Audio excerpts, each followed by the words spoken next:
वो लड़की से पूछता है, तुमने अभी तक कुछ नहीं खाया है ना? कर उससे वो खाना ले लेती है और धीमे से शुक्रिया कहती है। वो कहता है, खाने पीने की चिंता मत करो, सब ठीक हो जाएगा। वो उन्हें भरोसा दिलाता है कि रेस्क्यू टीम बचाव दल जल्द ही आने वाली है। लड़कियां उसकी बातों में आकर राहत की सांस लेती हैं। जैसे ही लड़कियां उस पर भरोसा करने लगती हैं, लड़के का असली चेहरा सामने आता है। उसका व्यवहार अचानक दोस्ताना से डरावना और क्रीपर जैसा हो जाता है। पास जाकर कहता है, चलो एक दूसरे को बेहतर तरीके से जानते हैं, लेकिन उसके इरादे नेक नहीं हैं। लड़का अपनी असली मांग रखता है। वो कहता है कि चूंकि वो उनकी जान बचा रहा है और उन्हें खाना दे रहा है, तो बदले में लड़कियों को भी उसके लिए कुछ करना होगा। लड़कियां समझ जाती हैं कि वे एक जाल में फंस चुकी हैं। क्या ये लाजमी नहीं है वाली बात उसकी गंदी सोच को लड़कियां पूरी तरह बेबस महसूस कर रही हैं। बदल जाता है, आंखें शैतानी और इरादे खतरनाक। वो साफ कहता है कि सर्वाइवल की कीमत चुकानी होगी और बहुत घबराई हुई है, जो कड़वा सच बताती है। अब ये वो दुनिया नहीं रही जिसमें हम पहले रहा करते थे। वो कहता है कि उसे छोटी लड़की में कोई दिलचस्पी नहीं है।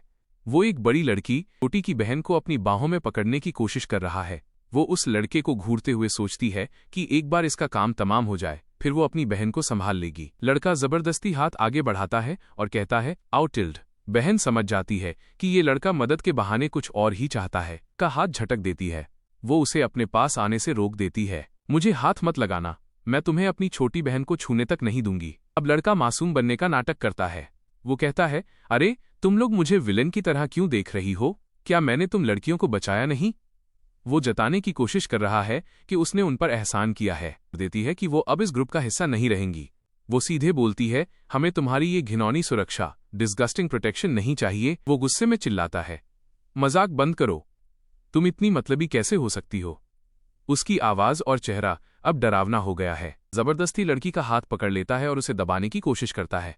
वो कहता है, तुम्हें माफ कौन करेगा? वो अब अपनी ताकत का इस्तेमाल कर रहा है ताकि उन्हें रोक सके। एक लड़का जिसे सब अनीकी या लीडर मान रहे हैं, वो काफी सख्त लहजे में कहता है, नियम मत तोड़ो, तुम दोनों किस बात पर झगड़ रहे? अनीकी का साथी ताना मारते हुए कहता है कि ये लड़कियां इसलिए लड़ रही हैं क्योंकि इनमें से यहां से भागना चाहती है। लीडर अपनी पावर दिखाते हुए बोलता है, यहाँ खाने पीने की कोई कमी नहीं है, फिर तुम्हें क्या दिक्कत है?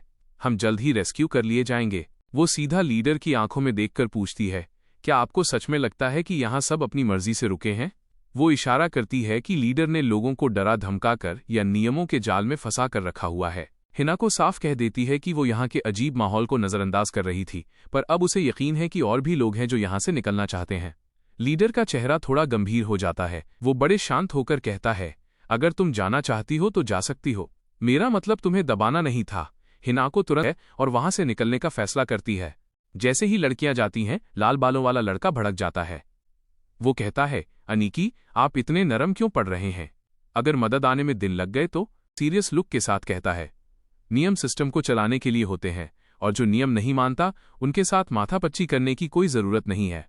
वो मुस्कुराते हुए कहता है कि ऐसी जगह पर नियमों रूल्स की क्या बात करना जहां न पैसा काम आता है और न ही पॉलिटिकल पावर। दूसरी तरफ एक शांत माहौल में आग के पास बैठा है और राहत महसूस कर रही हैं कि वे सही समय पर वहां से निकल आईं, वरना वे फंस सकती थीं। क्या होती है कि हालात कितने खराब हो सकते थे।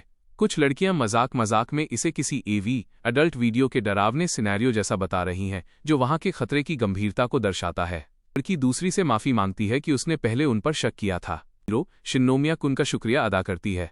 वो खुश है कि उसने उन्हें अपने ग्रुप में शामिल होने दिया। शिनोमिया थोड़ा शर्माता है और कहता है कि असल में उन लड़कियों ने ही उनकी मदद की है।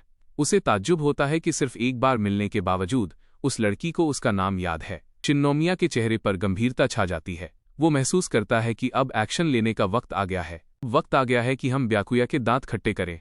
में चर्चा होती है कि ब्याकुया वाकई बहुत ताकतवर है, लेकिन उसकी एक कमजोरी है, वो अपने बड़े भाई की बात मानता है।